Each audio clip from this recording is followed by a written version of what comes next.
Coming up on AC Media.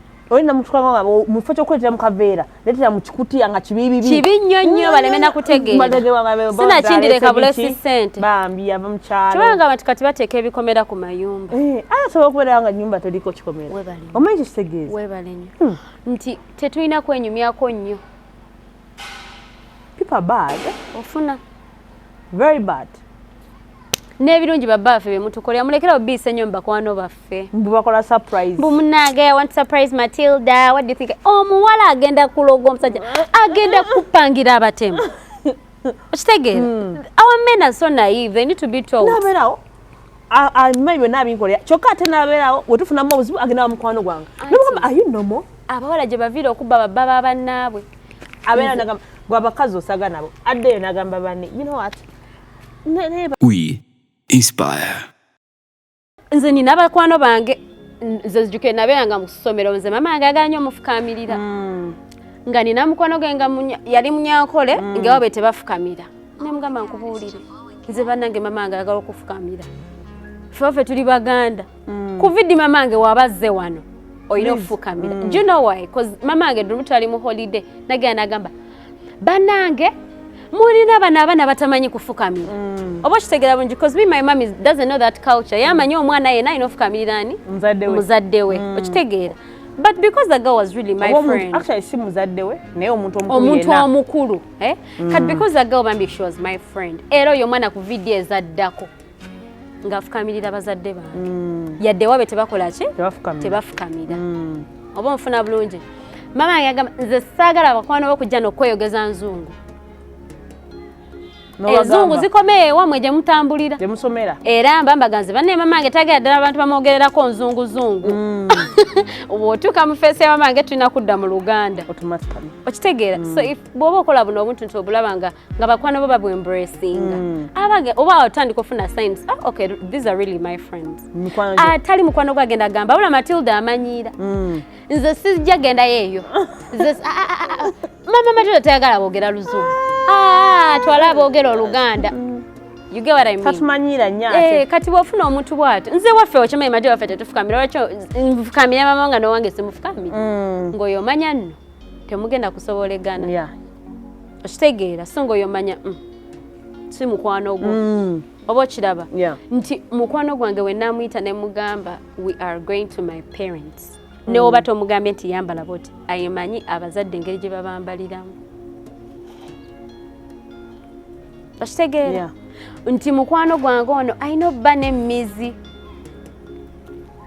oluusi tugenda mu bazadde baffe ne bagezaako tubulirira nga tuli wamu n'emikwano gyaffe mune banaffe mujje mutule wala twagala kwogerako nammwe okitegeera muba n'ebyama bammwe ng'emikwano mukwano gwo making sure tagenda veri amale googera gantuntu omuzadde agamba baana mmwe nno mulina okwegendereza abasajja wabweru eyo bayaaye muve ku basajja abakulu balina endwadde bajja basiga siriimu mukole mujja funa ebyo ebintu mukwano gwo ng'agamba nga kiri ekisajja ojjukira kiri gwe ojjukira kiri ekisajja ekyali kigamba bwe kiti this is our business as friends wetuba bantu tutumala kunyumirira ate kati olina obeera very respectful olina okuwa bakwano abantu bamukwano gw'ekitiibwa nga naye walina okuwa ababo ekitiibwa nti saawa ya kugenda mu bazadde tulina okubuuza tulina okukola emirimu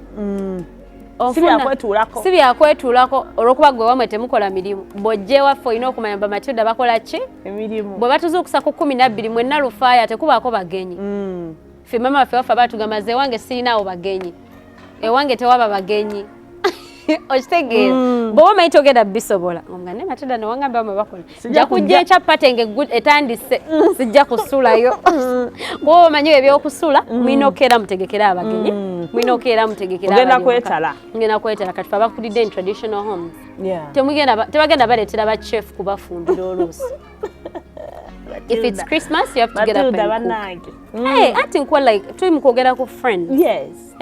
Nti Esther ogenda olabira, nze namukwano gwange omulala amuyita Kevin. Oli omwana akola emirimu. Oli omwana okubanga like she's so hard working.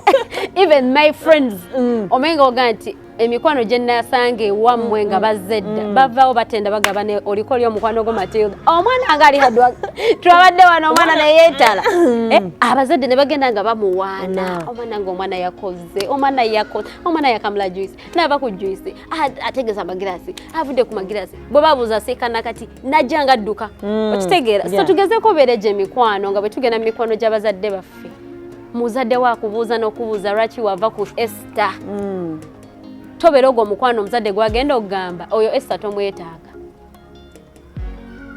okitegeera be that friend who you tell your mom that me and Esther no longer friends agambe genda oyite Esther njagala kwogerako namu tumanye what's the problem what is the problem hey emikwano nagyo giringa relationship tulina okukozesa obwongo si byakumala kubeeraawo kuveeri n'ebintu byo n'ogwa mu bintu byotategeera omwana Matilda byonna bitugambye okitegeera Esther so friendship eri very wide emikwano gyaffe tegirina tu amagezi gateeka mu buzibu mukwano gwalina okugamba ne mwana gwe ebintu ebyogendamu kasi byangu omunaamalako olinza oba togenze ne decision but mukwano gwe aba yagezezaako okukola ki okubuulira nze ngenda kuwa amagezi tugenda ogaa mukwano gwange yaŋŋamba yes munaye gundi Esther yali yaŋŋamba bino ebintu tebijja kumbeerera byangu n'omanya waliwo omuntu yagezaako okuŋŋambako nene neesiriwaza era otandika okugamba gundi was a true friend yaŋŋamba kino kigenda vaawo kyabaddewo aba nfuna bulungi ogenda kujjamu olubuto olinagamu nawe tewandirijjemu omwana muzaale olinza okeera ekya n'otaddamu kulaba ku mwana gigenda oyita emyaka nga 5 ng'otandika kugenda mukunywa ddagala kirirako ewa ani alina akadomola yambukako ewa gundi bakebere mu nseke like awo ng'otandika oga gundi yaŋŋamba tisijjaamu ki lubuto kibeera very unfortunate naye omuntu kale oba omanyi ti waliwo yakuwaako great advice n'otagiteekinga okitegeera omuntu nti omwana gwe nina abagayi be nasanze baŋŋambye tusobola okugenda ali ekololo ne tukuba amayumba g'abantu ne tubabba naye munange sigenda bakyaliwo ng'okola ebyo esibyagala era bwagenda mu maaso nabyo nga oyo manya sikyaliwo tubaddewo ffenna mu bulamu nga tufuna tubadde tumala kubba akatono ke tubadde tukola ne katukusa ne tweyongerayo ebingi bijja kujja olina obba ne mukwano gwo gw'otula naye naakulaga ekiri mu maaso ne mu planninga you should have waliwo mulina obba nga buli omu awamu ne direction luli gwebale ondaze ng'obudde bukyali let me let that person go nadduka emisinde era abantu abagenda okugasa beereeta bokka na bokka Esther, me before I got to come here, did I know you? No. I didn't even know Douglas. Hey. Zero. The first day you saw me is the first day I saw Douglas. Okay. Yes. But the person that connected me to Douglas is the one that I knew. That guy yankubira bamuyita Nicholas. Nanga Matilda. Nina omuntu yangambye Nemgamba Nico, you're really my friend. Out of all the people that you know could be dancing, I was at my home. Nenga Matilda, I know you shout a lot. I know. Yangamba, you shout a lot. This is going to help you. Please come through. Era I did not. Omaira chisa I'm disappointing. Nagambo no mwana mu bantu bonna abangi bamanyi. Agambe, let me call Matilda. And Esther, that's how we got to meet. That was not my brother. Oh, he's not my brother from my mother or from my dad. Mukwano gwange. Need that small thing jyagamba. Waloga Douglas kati ye mukwano gwa Douglas. Douglas ankubidde nga agamba ayagala omuntu akola bwe bati. Matilda is the person. Ajja kukola. And see how I got here. I see. You get. So that's my friend. Era yesisa oyo muyirawo mubiri. Don't talk about Nicholas in my presence. Whether he's bad or he's good, nze gwenjagala. Ekyali wange. Oba he's bad influence kasata tantumanga kutta ku muntu tantwalangako mu bubbi tanywesangako njaga tankozesangako ebintu ebiri beyond my head. I see. So like abo abantu abo weebatyo Esther abantu bolango yabeera mukwano gwo ebintu era byonna biyinza okujja ne bibaawo banange we are human, we are not perfect. Olaba omuntu gwe baka nembuliri yakola ekintu neera n'omusonyiwa ne muddamu ne museka ne munyumya ne muzaala n'abaana abalala. What about a friend? We forgive. So we should also get to understand that friends are not perfect.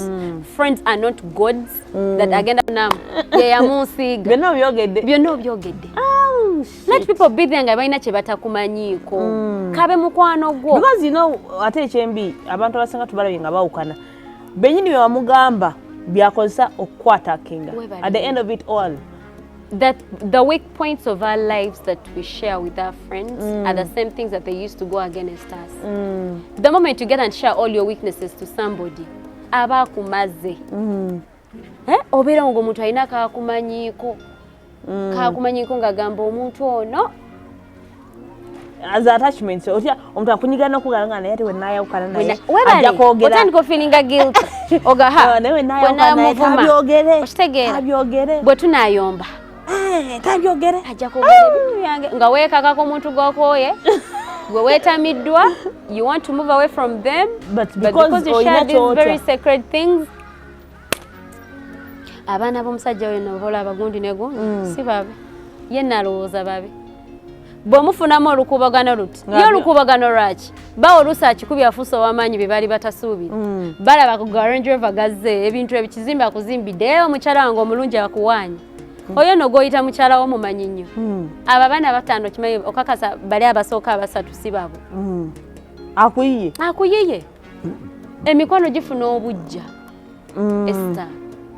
Gyafunye dda. Mama nga alina ekyo ky'aŋŋamba emikono tegyagala wuliriza nnyo mawulire malungi. Yaŋŋamba gwe mukwano gwo kasajja yaŋŋanze banange mulebe emikwano gyange kye ginkoze era nga tubirabye. Bw'oba ne mukwano gwo bwakusindira ennaku naawe sinda nnaku.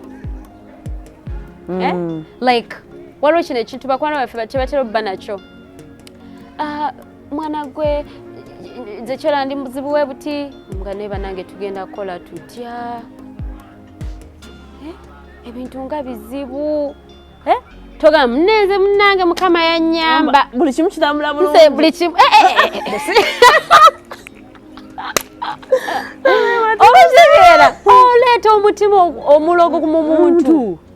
Akubuulira maziga gw'oli mu kwewaanawaana. Munnange nze gw'olaba omusajja amaze ennaku tadda waka. Omusajja amaze emyezi tawerera baana fiizi. Ngolono abo banze banaye mukama ndamukale kye mukama nze mwebaza nze mukama munnange mwebaza Esther. Nze abaana bange tebabagoba fees. Okitegeera nze abaana bange tebagoba fees. Omusajja akakadde kalamba kaba ku mmeeza. Akimala oli omwami era banange simenje mwajja basajja abo. Mutogenda osabeeko ofuna omusajja ow'enjawulo. Olaba omuntu wafuna omutima omubi. Kagamba ne mwenga mumanyira. Abadde okubulira ekizibu nga ddala kakasaze omuyamba ate nga munnange byoba omugamba oba toduula nga ddala Katonda byakoze. But because of the situation someone is in agenda wulira nga gwamuduulira. Rather omugamba iye banange ng'olabye tukoze tutya tugenda kukola tutya oba muyite twogereko naye. Oba ino obuzibu oba weetaaga okwogerako naye naye bba abasajja tugenda bakola batya. Weetere ddala mu obwo obuzibu nawe obubeeremu onnyikire bwoti ategere nti kati gundi ategedde pain gye ndimu. Okitegeera munnange abantu I don't know tulina okuyiga engeri gye tukwasaganyamu abantu n'embeera ze babeeramu. Munnange ze golaba omusajja no gwokyakaba abaana bogenda ku boda yabakubye omune abaana adde bagenda kusoma boda naye basuula. Mukama yayambaza omusajja yabadde luli alaba nga abane vani ziba nona ku macha nnyonnyonnyo nagamba ye lwaki abana vani ziba nona okubakeeza batyo kambagulire ka Alex nagulayo ka Alex n'akateekaawo. Mwalabye naye n'abaana mukwano we avuddaawo agenze ku muganga yabadde anneesomerako biki obiseera bisinga naffe fawalite n'abantu bano tuloga because we share a lot to them. Wenyumyako biki otunyumiza tukole tutya. Akamotoka wakiri yiya ki story. Omusajja nno golaba akaba yakafunira na kulondi saawa yonna bakatwala like weteke mu mbeera yenzibu ennyo n'obutaka ogerako osirike oli musasira ekizibu bana ng'olabye abaana bafunye ku treatment timunaye bafunye banaye tugenda kukola tutya nja kujja enkya mbalabeko woba olina kyolinawo mugemani kwatayo kano bagulireyo ka juice obasasire bagambe banaye Auntie Matilda agambye sorry about the accident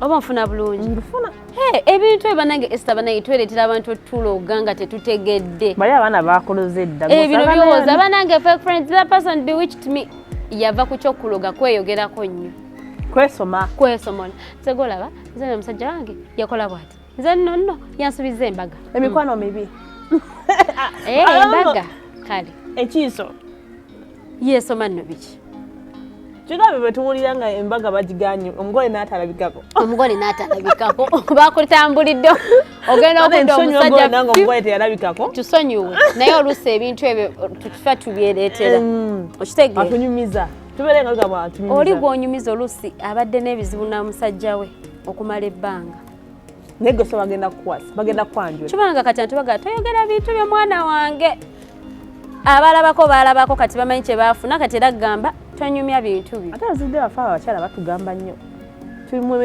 women's league abakyala batubuye nnyo ne tulabanga obaana abalimu mama onagamba teweesiga nnyo buli mwana omuwala ali eyo mama we yali amugamye ku mikwano obuteesiga nnyo mikwano because they know babaddeko n'emikwano gyabwe nga weebale nnyo oli najja nagamba because kyemayi Matilda bakigambako nange mama wange nkiwasha nagiraba buli kaseera kyasibagamba nze mama wange ne kati aŋŋamba buli kaseera teweesiga mikwano ne bwe ngende wakaja somulabako teweesiga mukwano ne oba ofunye achievement bana emikwano gye gyatulireko akatonotono nze nina omuntu gwe manye mwana yagulanga ebintu nga omanyi abaana abakuze agenda naka shopping mubeera najjanga nayingira ewaka mu geeti so mama nga abeera nga mwana wange ebintu ebakitubyeta kiro saawa nnya okitegeera tega kubanga abantu bajja kuzimba emitima mama amuleetedde omugaati kati ate ogenze nawala nnyo tolaba Fifi the Queen be yagamba embusimanyi amasomero tebalina gatwala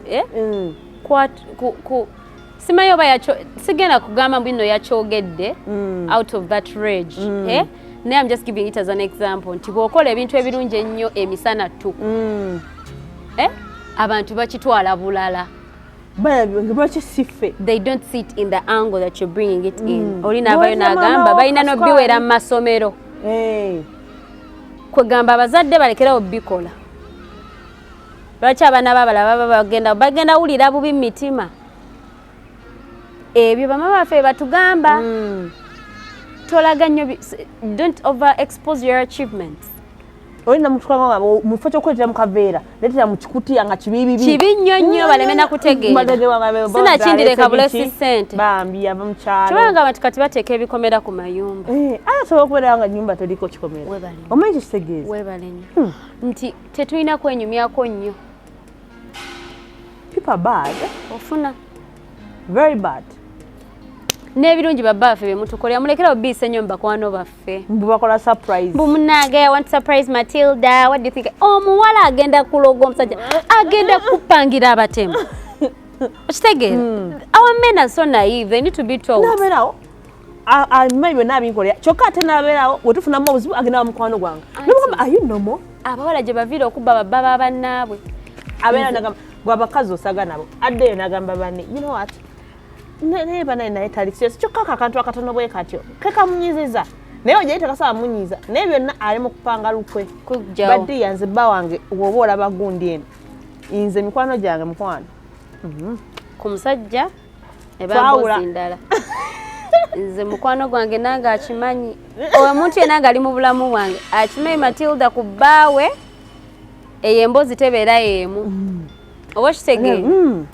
tebeera y'emu nze namukwano gwange yangamba bba abeera musiga obusa buli kaseera abeera ne bakyaliwe musajja tampa ssente kumbe ekigendererwa ki kugobagoba tayagala bano bagenda kujja maama ye nga weesimbye ye maama wulira abamu agamba abasajja nze nabavaako tebakyateera ddala 100 okitegeera weri luli yankwana yampangaza kombe ebyo byonna alimba agezaako tuwa abantu emitima emibi tubategekera okutusuula ate era bagamba nti omulabewo akubeera wano era olowooza bakijja mu bbanga omulabe be babeera wano.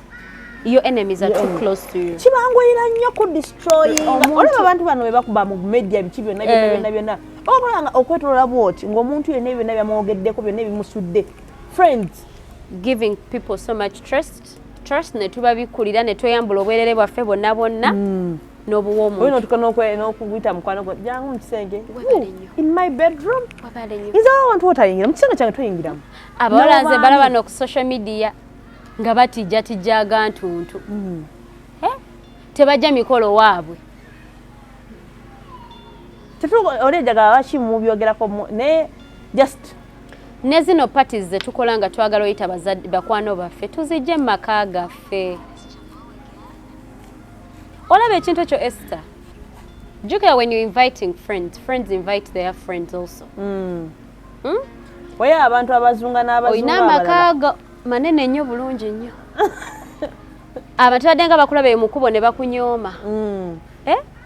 Ogenda yita abantu abagenda okufuna emitima bakuwalane olw'akantu Mukama kakuwadde nawe tewakabba bubbi. When we are hosting people, let's try to limit people that enter into our homes.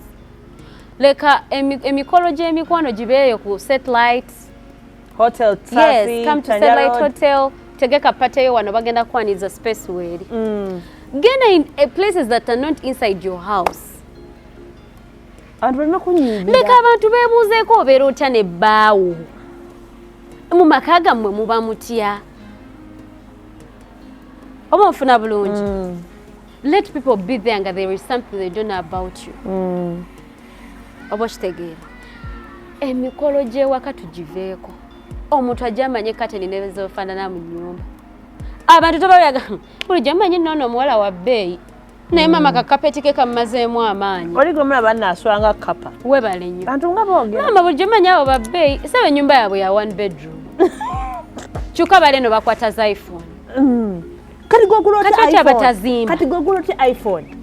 Oguloti iPhone nga toyina okyapangisa. Webale nnyo. Toyina mu self contained. Bane ebintu ebyo tuba tumanyimana banyira. Olwansonga tuleeta abantu ne tubateeka ennyo ewaffe ate mu business gye batalina kubeeramu. Olinaga lwaki wagula emmotoka? Lwaki wagula emmotoka nga tonnazimba? Kyukala abandaba ne ceiling. Ono mode architecture wadde ono waliwo eri amayumba amalungi. N'ofuneeyo pressure ng'owulira ogamba bakwano we bazze ne bagamba ate wobeera si walungi nnyo. Oyina okugenda wa? I don't agree with my husband bringing his work friends at our house. What are they coming to do? Bosi wagenda kujjala benti amakago gasinga agage. Problems at work. Oba ofuna. Your work colleagues are not. Ogende ku mukama abenga yali akatogo. Webale nnyo. Mukama wazzeewo. Wakoze ka birthday k'omwana. Azalabe gwe ne mukyala omuli so loving. Oh honey, oh baby. Oh the baby is crying. Oh here is the baby. Alaba that coordination and cooperation. Agamba beera gaki. Alowooza oyo omuwala tasaa mufiirwa tazze takwanya mukazi wo tamututte tokaabye tofudde tebakuziise. Byonna nga biri awo. Oba kitegeera omuntu agenda kugyewo alabe engeri gy'otambuza mu relationship yo atandika okukukyawo olw'ekyo kye yasanga ewuwo nga ye takirina. Kyokka ye yali amanyi gwe ne mukyala wo maybe temwogera naye azze waka. Oh honey you're welcome. Oba nange kulikayo ku mulimu akuwadde kahaaga. Omwana avudde eri daddy. Amusituddeko. Oh darling how's the baby? Omusajja gwagenze amukutta honey don't shower the baby. Nze omwana akamunaze. Eri abo basajja bali nice like that. Omwana tomunaze nze ngenda munaaza. Ogira okola kachayi. Oh our visitor nga tusanyisa okulaba bakuwadde ku bbiya onyweddeko. You know it. Okitegeera nga that is your culture in your home. Mukwana gwagenda vaawo ne fitina Esther. Anyigire ddala. Onfuna bulungi. So wala. Emikwano tugikumire wala n'emaka gaffe. Gye tuyingiza tegiyingira mu kisenge. Ate gibe ne limit ku ssaawa 3 bange waba tannadda mukwano gwange. Nze I have my cousin yaŋŋamba. But Matilda, don't think I learned from your home. Your husband always came first before anything else.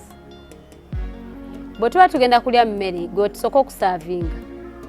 omwami gumusoko we nangamba she's actually my cousin yangamba ekintu kyonna kirabanga ewunga nkyegomba nnyo nga ngamba nange jake akikola atya nga mugamba nedda that's how it's supposed to be okitegeera we tuba tetunaba kunaaba omwami we yasooka okunaaba bwemba mukomeye the same hours nti oba like mubadde out you're back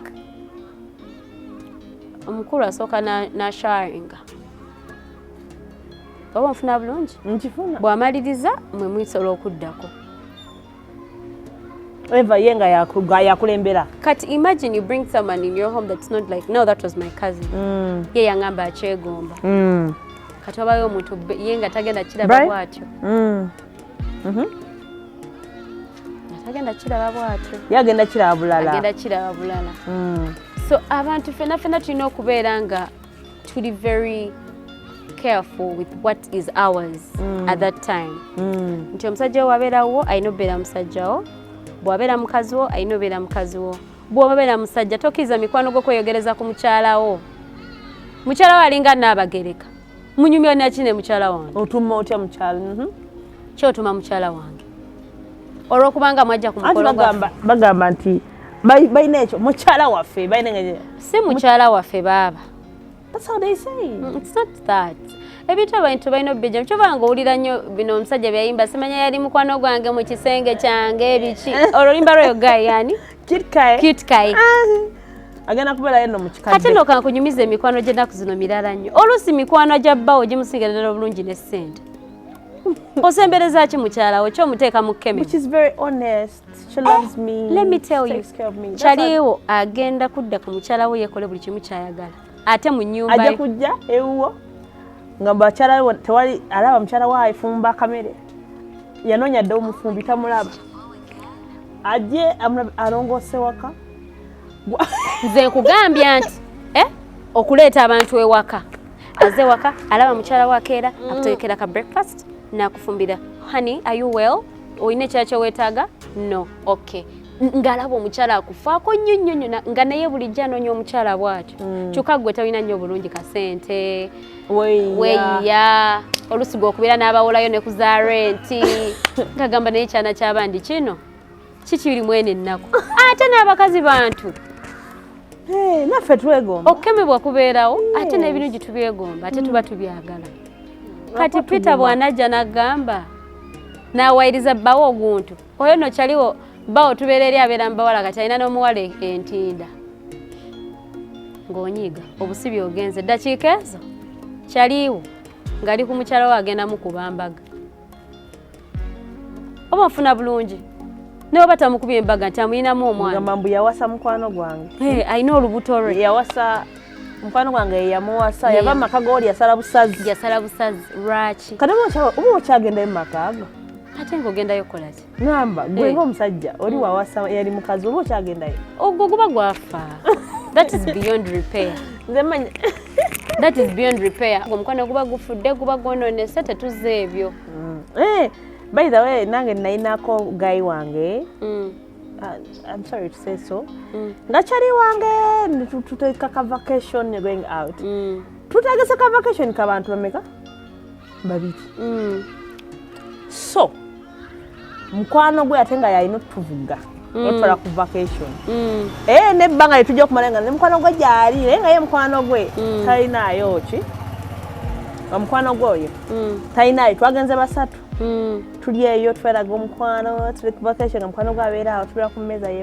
yemu surprisingly we twakomawo tuba ku vacation nga mukwano gwe abeera nnyo inbox yange Banange the good. You can be my wife. Mulira. Imagine. You can be my wife. Yinze njagala nkuwasa ebyaddala. Oyitagenda. No, twogera kati out of experience. Okitegera. Wife to be. Gwaga. Okitegera. Kati oyitabyogera nga nakwebye mukazi yakyana. Niyo nalaba yena nsedde okulaba nti gwe osobola okubeera mukyala we. Akulabye abawala target ze tuba nazo like our goals. Bufumbo. Amakadis can be your home. Nenga kyaliwo. Tugezaako kulaga how friends are. Okitegeera. Okusembeza. Ate nno bano bakazi si basajja abantu balina nnyo engombo mbabala bebabeera ne ba fake friends. Ne fake friends musajja abamubi nnyo ate. nze kati out of experience. I'm sorry, but I want you to know. Twagenda bulungi ku vacation, guy nga naye natandika okubeera nga chukanga nga n'omwami wakyali wa mukwano gwe. Good enough. Oli samugamba nti muntu we ntumisana sabona nemba vaako nomu. Sigana oli namuyinza bulamu bwange but bona nga ndaba bibamu. They were good at drinking. I think that was not me. Omutanyo nnyo omwenge n'atamira n'akola ki ino. N'avaako. That's not me. Bona nekola era kyemayi naye ayiwagera kitegeera lwaliro naye kyamayi kimugamba nga nako nti mukwano gwe yankwana. However, nze ne mukwano gwe sikyamulaba. I don't know. That is it. Okitegeera. We go on. So mikwano gyaffe. Mikwano tulina giwa trusting ntono nnyo. Tetugina gitrustinga nnyo na bintu byetutreasuringa. Kubanga mikwano egyo wetugiraganya ebintu byetutreasuringa bagenda bitujjako tugenda kufa. Tugenda kala. Tugenda kwekyawa, tugenda beera depressed, tugenda kyawa abantu, tugenda kukyawa ensi. Tukwata obudde bwaffe n'ebintu byaffe n'obulamu bwaffe ne tubiteeka mu mikwano. Ogwo mukwano si maama wo. Okitegeera maama we muntu ekaliza okukulumirirwa mu nsi eno. Abantu mwagala okikiza mu kigaane. Your mother is your first best friend. Yeah. Ye yakuwulira mu lubuto, ye yakulaba obwereere bwo, ye yakulaba ng'obeera nga wena oli mulwadde, yakumanya buli kimu. Bw'oba olina ekintu ekikusoboledde nga kikuyitiriddeko, genda okigambe ku maama wo. Maama wo ne wanaaba akwogerako mu bantu, ajja kuswala ye nga ye. Nga bamugamba ne maama. Ayogera ku mwana we. Omwana we oyogerako bw'otyo. Naye mukwano gwo tajja kuswala. Bajja babagamba oba alina kye yamukoze. Oba okiraba. Yes. So abantu tubeere very careful with friends. Remember, these are the people we meet just in our journey as we are heading to get to what our purpose is in life, to what our goals are, to what our wins are, to what we consider to be our success. These are the people that we meet along the way to help us get there. They're like a ladder. Give purpose to everyone that comes in your life. You're not being a user. You're just being critical. You're just being careful. Yes. You're just knowing what you want. Tuvemu ebyo gamba nti buli omu mukwano gwange. Buli omu tayinza beera mukwano gwo. Kyobanga abantu beera very depressed. Obeera ng'oli ku social media ng'okola gino emirimu gyaffe gye tukola. People that are following you, they are not your friends. Those are just people that are liking your content and they thinking that you're delivering great messages. Tobakwata bafula bakwano go bagende mu depression ofe. Bagante gundi kyekyamutuka kanti yaluzize 1,000 followers. Those are not real people. That's not real life. Someone could have 100 phones. Nga yagenda tappinga mu follow. Okitegeera, that's not reality. But when we come back to reality, let's make sure that we are very selective with who we make our friends. Let's be very critical. Let's be very analytical. Omuntu bw'ayogera statement, girowoozeeko. Olinza obutamulaga nti okirowoozezaako. Go back in your bed. Sieve the conversation. Point out a few that didn't impress you. Put it on paper. Keep it in your memory lane. Oba kitegeera. Tulekera okutekinga everything for granted. Buli bubaka, let's keep our homes very private to ourselves. Our colleagues are not our friends sometimes. Yeah. Those are like people bosanga, take it at school. Twaberanga ku ssomero ng'omuntu musoma nene nga si mukwano gwo. Twaberanga n'abasomesa gabaga mugenda vaana bamute mugenda kumanya gye baalaga. Trust me, the person that was my best friend in high school, I don't know where she is now. Oba kitegeera, I don't know what she's talking about Matilda out there. But I pray it's good. Right? Abamu tekyabajjukira n'amannya gaabwe. This one. Oluusi tubasanga tukyanobeeraga nga baatabuka banywa enjaga baavaako gweba naye omuntu agenda kujagambe nga bwamanyi efudde. Okitegeera? So tulina okubeera very careful. Mikwano gyaffe tulina okubeera very selective with them. Olina obba nga weekuumira, beera n'emmizi mu bulamu bwo. Abantu abamu mugendako mu bintu ebyenjawulo ebitali bya bulijjo ne mutwala bakwano bamweca ne babaabya. Laba ebyatuuka ku Grace Khan ne bamuyita omulogo. Weesiga mikwano. Ne bamwogerako ogundi mulogo, twagenda naye gundi yakola bw'ati, oyo gw'olaba yaloga. Lwaki mikwano gituusa ku level kumanya okutuuka ku ekyo? kituufu manyeko ekyo gye kimanyi leka girabeko ekyo kye giraba kye gitalabye tokibalaga period toteeka tochi waatalabye exactly put the torch where they can see where they've not seen turn it off so ekyo kyokka bwe tunaakola ekyo kijja tuyambako okukendeeza ku fake friendship kubanga ojja mmanya Esther is my friend because of this purpose if God helps you and Esther finds a good person in you and Matilda finds a good person in you friendship egenda kujja automatically tegenda beera forced tegenda beera pushed ojja gamba nkoze nono omukyala for years I've made her my friend okitegeera saate kusooka mufuula mukwanogwo then okole naye olyoka ogambe nti now let me work with them understand who they are understand how they do their things is that what you need in your life ku bintu by'olubira okufuna mu bulamu bwo is that what you need are they giving it to you yes move oba okiraba tulekerawo okubeera mu mbeera ey'oku okuteeka nnyo abantu mu bizinesi zaffe kyobala batulangira nnyo kyala tumenyeka nnyo emitima olina kumenya omutima gukakala oyo omwana nali mugamba ebintu byange kyobala tubeera n'abantu abali toxic nga tutyo bavaako olw'ebyo ebintu ebingi bye batumanyiiko ng'ogamba olw'ekyawa ne gundi ebyama byange agenda byabya okitegeera let's limit people that we tell our things let's be very critical let's learn from experience abantu bakimanyi nti okwawukana kwa bulijjo kubeererawo ddala so anything can happen. Let's learn from our mistakes Esther wali baddeko omuntu n'omugamba ekyama kyo n'akyabya lwaki ofuna omukwano mulala ate era n'omukolera ekintu kyekimu manya gundi nali mugambyeko ebyange n'abyabya gundi nali mutrustinzeko ne bizinesi yange sente n'aziya n'akola ki n'azimalamu I'm not going to be entrusting people with my businesses again nja kwetulirangamu mbikole bw'oba tukikoze funa kale ku baganda muganda ajja feelinga guilty buli wanaakolangako ng'amanya yakukola ekikyamu naye abantu batukola ebintu nagenda nayo n'aseka neyeewaana kaali kanneepankirako nakalazeeko yali fala oba okitegeera yali fala obusirusiru obufala obwo so guys tugezeeko nnyo okubeera very careful tukole emikwano nga si gya kuluzinga wabula nga gya keepinga ate mu ngeri eyo yakubanga tuli very protective of our lives very protective of our sacred things that our secrets like ebintu ebyo byonna tujje emikwano mu bufumbo mu relationships buli omu abeere bibye friendship is a different entity from marriage or relationship bibeere totally different omwami wa munno mulabireko eyo ng'ogamba oyo n'omwami wa gundi todda okuwoza nze n'omwami wa gundi nno nga twali tunyumizaako emboozi tetwagala kumanya bintu ebyo so thank you so much everyone for watching this is a very great topic tujja batwongeranga okujoogerako kubanga ebintu abekwano bye batukola tebiggwayo